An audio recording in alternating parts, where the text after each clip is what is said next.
O ano de 2026 vai fazer muita gente perder grana. Sim, a gente vive um momento de euforia e nos momentos de euforia é quando a gente esquece de mensurar risco. A gente vai entender um pouco mais nesse vídeo aqui quais são esses riscos, quais são essas variáveis e o porquê que eu vejo muita euforia no mercado e qual seria a dica para perder menos dinheiro ou até melhor, não perder dinheiro. Então, eu sou Eric Santos e seja bem-vindo ao meu canal, ao meu vídeo. Peço a todos que não são inscritos ainda que se inscrevam e fica à vontade aí para deixar os comentários que você quiser. Bom, começando pelos indicadores da semana, a gente vê que o Ibovespa está na máxima histórica, fechou sexta-feira realmente numa máxima histórica. O ano de 2026 tem sido um ano muito bom para a Bolsa Brasileira, a gente está de fato surfando uma onda muito boa que começou ali na semana 3, né? Na verdade, na semana 4, basicamente a gente tem aí um aumento, né, do investidor gringo, né, do americano, do europeu e de outras nacionalidades investindo na nossa bolsa, porque existe o que a gente chama de apetite a risco. O que que é o apetite a risco, né? Quando você tem uma grana ali sobrando, que é aquela grana que você quer arriscar, e aí você vai e investe em um país de risco como o Brasil. Existe também uma outra tese que eu venho vendo alguns economistas falar, que houve muito ganho de capital, muito ganho de valor, né, com as bolsas, nas bolsas americanas, principalmente com as Big Techs, nas magníficas, e agora é o momento de repente, transformar esses ganhos de capital, esses ganhos de valor, não só nas magníficas, mas também no Bitcoin, por que não transformar isso em ativos da economia real? A nossa bolsa, a bolsa de valores, o Ibovespa, ele é basicamente commodity, né? Então, Petrobras, a gente tem também a Vale, tem a Klabin e bons bancos, né? Enfim. Então, de maneira geral, eu vejo dessa maneira que existe sim uma possibilidade de a gente chegar em 2026 a 200 mil pontos, porque 200 mil pontos é um número também psicológico muito forte, né? Então, como a gente está no 190, muito provavelmente que tá todo mundo pensando na mesma coisa, vai bater 200 mil. E é claro, né? O mercado ele é formado por pessoas e pessoas possuem emoções. Então, às vezes a bolsa ela não é racional, às vezes só quer realmente chegar e bater os 200 mil, como houve uma euforia acho que em 2019, se eu não estou errado, para bater os 100 mil, né? Então, mas um número psicológico muito forte e eu não imaginava que fosse chegar a 190 mil pontos na máxima histórica no ano de 2026. Eu esperava, na verdade, muita volatilidade. Eu acho que a volatilidade tá por vir. Bom, a gente tem que tomar cuidado. Se for entrar na bolsa, se eu fosse entrar na bolsa hoje, se eu fosse começar hoje, eu não entraria com uma grana muito alta, como, por exemplo, se eu tivesse lá uma grana importante que eu peguei do acerto, ou uma grana que pingou na minha conta. Não, eu entraria aos poucos, comprando boas empresas aí a bons preços, que tem valor agregado. Então, o destaque também da semana é o dólar aí na mínima histórica do ano, né? 5,20 fechou aí a última sexta-feira. Realmente isso corrobora um pouco com a tese de que o investidor gringo está colocando cada vez mais dinheiro aqui dentro do nosso país. E além disso, existe uma percepção de redução de risco país, né, no Brasil. O que isso é bom para nossa inflação, porque muitos das nossas matérias-primas são cotadas em dólar. Claro que, enfim, até mesmo petróleo, alimentos, essas são commodities que são cotadas em dólar. Talvez não seja muito bom para nossas exportações, né, para nossa balança comercial, mas para o público interno eu vejo com bons olhos a gente ter uma redução na nossa taxa de câmbio. Talvez seja uma oportunidade de repente dolarizar o seu portfólio. É uma boa oportunidade, eu vejo nesse momento, mas claro, né, você tem que saber o que você está fazendo. Se for para fazer coisa que você não tem a mínima ideia do que você está fazendo, é melhor você ficar na poupança. Lá é um ótimo investimento para quem não tem a mínima ideia do que está fazendo. Então, é isso aí. Foi uma semana muito positiva para o S&P 500 ali, fechando na marca de 6.910 pontos.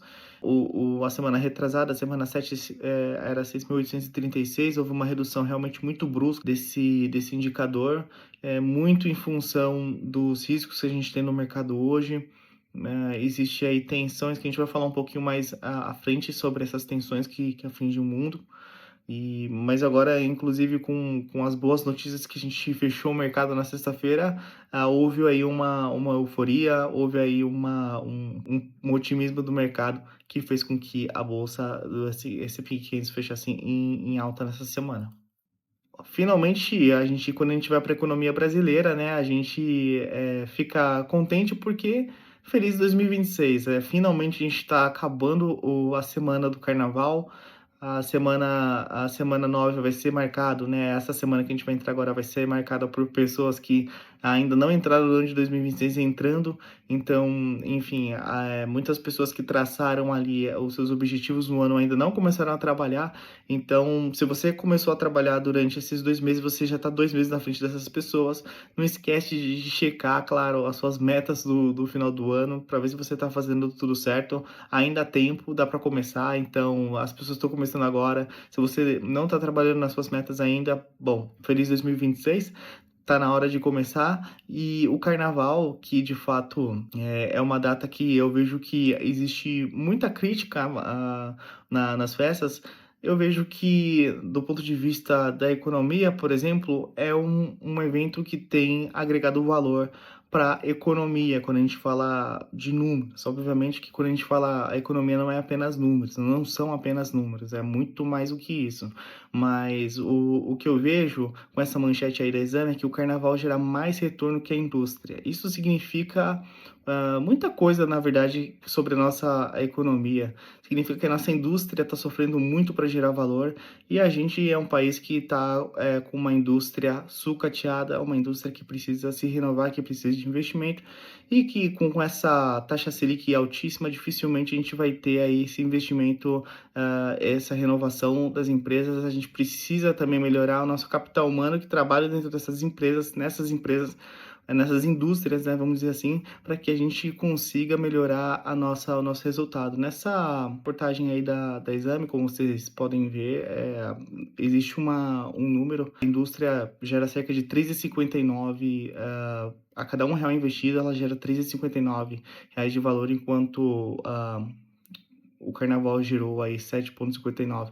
Obviamente que em tamanho de grandeza a indústria é muito maior que o carnaval, mas mostra um pouco da nossa situação da nossa indústria, né? Então, do ponto de vista de carnaval, obviamente que a gente quer sempre que a gente tenha resultados bons como esse em outras áreas da nossa economia de uma maneira sustentável, né? Não apenas um mês, mas obviamente a gente não pode reclamar.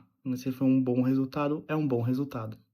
Falando ainda mais um pouco sobre a taxa Selic, a gente vê que o brasileiro ele tenta, né, cara, ele tenta de todas as maneiras investir, crescer, empreender, mas ele tem uma âncora que joga tudo, que joga ele para baixo, que é a taxa Selic. A nossa taxa Selic ela está muito alta e mesmo assim 80% das vagas de emprego do Brasil de 2025 foram criadas por micro e pequenas empresas. Olha só, um micro e pequeno empreendedor realmente são a força motriz do nosso país e, infelizmente, essas são as primeiras empresas que acabam quebrando com uma taxa Selic muito alta, até porque o crédito fica muito caro e às vezes falta caixa, você não consegue, você pega a caixa emprestada do banco, você pega dinheiro emprestado do banco e você tem uma taxa Selic muito, muito alta. Isso faz com que essas empresas acabem não resistindo, mas mesmo assim você vê que existe um crescimento robusto aí nas vagas de emprego, criação de vagas de emprego.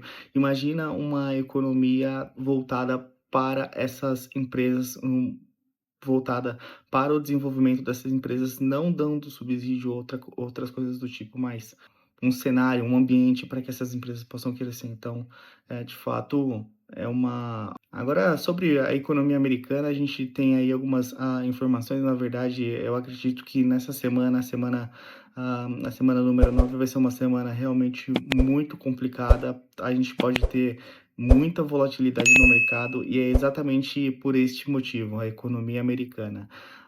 Basicamente, o Trump anunciou aí um aumento de uma tarifa mundial para 15%. Na sexta-feira, os mercados eles fecharam com uma grande alta na sexta-feira, né? Um grande otimismo na sexta-feira, imaginando que essa questão de que a corte americana havia cancelado as tarifas de 10%, as tarifas recíprocas que o Trump havia aplicado para o mundo de 10%. Além disso, a corte pediu, que solicitou ou exigiu que todos os valores que fossem arrecadados aí com as tarifas fossem devolvidas às empresas jurídicas e físicas, né, as pessoas físicas e jurídicas dos Estados Unidos. Mas acho que no sábado, ontem, né, o Trump ele basicamente eh, criou, de acordo com um outro artigo da Constituição, das leis americanas, ele criou uma nova tarifa de 15%, praticamente recíproca, muito parecida com o que ele havia criado e que foi revogada pela corte americana. Então, provavelmente, a gente vai ter volatilidade já na segunda-feira. Os mercados eles devem reagir a isso. E, além disso, né, a gente teve na semana passada, aí os dados de inflação nos Estados Unidos, que avançaram cerca de 0,4% em dezembro, pouco acima das expectativas. Pelo menos foi um pouco acima das expectativas, mas mesmo assim foi acima das expectativas. Obviamente que existe aí um impacto de tarifa que fez com que essa inflação fosse para cima, mas é claro, a gente também tem que entender que esse impacto que houve em dezembro provavelmente foi muito em função das festas de final de ano e, além disso, das tarifas do alimento, que fez com que a inflação aumentasse um pouco mais e que algumas dessas tarifas foram, sim, revogadas, né, foram reduzidas a zero ou um valor menor. Então, pode ser que a gente consiga ver melhorias em dezembro, mas é claro que isso não é bom porque os Estados Unidos, o Fed, né, dos Estados Unidos, ele vinha aí reduzindo a taxa de juros, né, nos últimos meses, vamos dizer assim, né, uma tendência, acho que está todo mundo esperando reduzir cada vez mais, mas é possível que na próxima reunião do Fed eles mantenham aí a taxa Selic no mesmo patamar, porque a inflação ela não está desacelerando.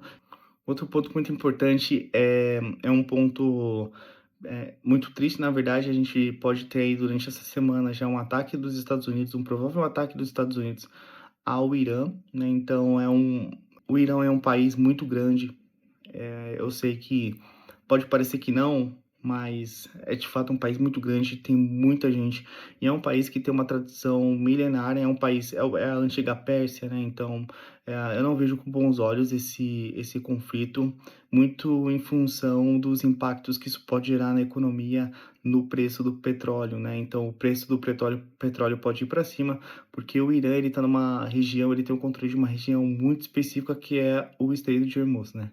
O Estreito de Hormuz, ele passa por aí, por essa frestinha aí, cerca de 20% do petróleo do mundo. Então, caso o Irã ele feche, né, o Estreito de Hormuz por muito tempo, pode ser que a economia ela possa ter aí um impacto muito grande. Então, é obviamente que ninguém gosta de tensão, ninguém gosta de guerra, né? Guerra traz insegurança, traz incerteza. Obviamente que isso pode impactar os mercados durante essa semana. Vamos ver o que vai acontecer. Eu realmente estou muito pessimista com essa situação. E eu acho que agora a gente pode falar um pouco sobre o que a gente tem que fazer durante essa situação onde a gente tem um otimismo mostrado pelas bolsas, né, o crescimento das bolsas, semana a semana, principalmente a bolsa brasileira, o Ibov, e a gente tem um cenário de insegurança que vem se desenhando. Obviamente que a gente nunca sabe o que vai acontecer, a gente sempre prevê, mas para você, a única coisa que você pode fazer é ir aos poucos, comprar aos poucos e diversificar, porque se você perder, você não pode perder grande, né? Você tem que ter uma perda dentro do teu controle. Não pode ser uma perda que vai fazer você sair do jogo, né? Te tirar do jogo. Então, é importante ter cautela nesse momento. Não vai dar all-in, não vai pegar a grana do que você tem guardada e dar uma porrada que pode ser que dê muito ruim. É um ano que a gente tem eleição, a gente tem guerra, a gente tem tarifa, sabe? A gente tem muita incerteza, então assim, vamos com calma. O mundo tá ao mesmo tempo com tudo isso, tá todo mundo muito histérico, tá todo mundo muito otimista, Mas nesses momentos em que muitas pessoas estão otimistas, talvez seja um momento para a gente começar a ter um pouco mais de cuidado, até porque o mercado vive de ciclos e os ciclos eles se repetem. Então era isso. ah, Muito obrigado a você que ficou até aqui. Espero que vocês gostem do vídeo. Não deixe de se inscrever e deixar o like. Até a próxima. Tchau, tchau.